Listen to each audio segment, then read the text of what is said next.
Chúa sinh ra đời, nào mình cùng nắm tay tươi cười, hòa bình đến cho muôn người, cùng cất tiếng ca mừng vui.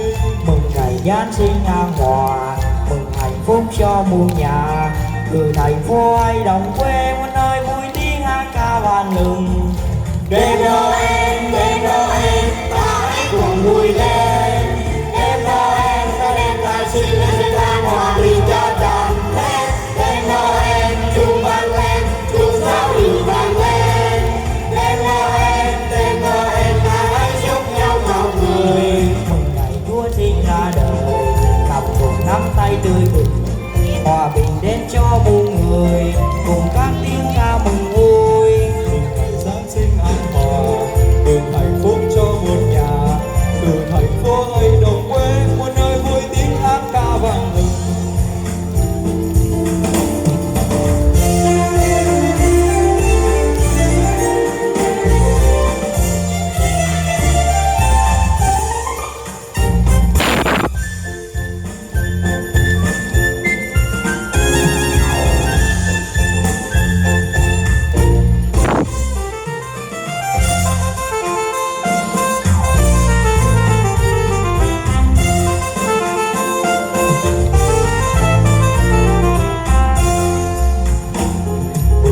Chúa sinh ra đời, nào mình cùng nắm tay tươi cười, hòa bình đến cho muôn người, cùng cất tiếng ca mừng vui.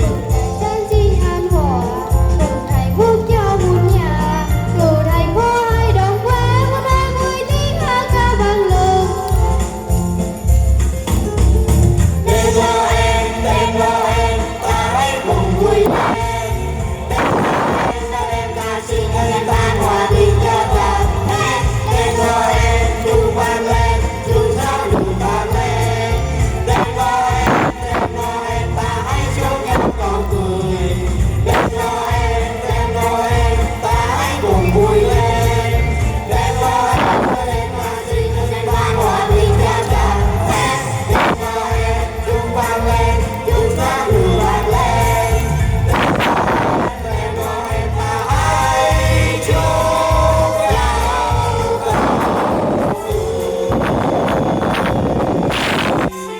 Chúng ta cho một tràng vỗ tay thật là lớn để chúng ta khích lệ của các em tại trung tâm Hướng Dương đã có những bản thánh nhạc thật là tuyệt vời trong buổi tối hôm nay.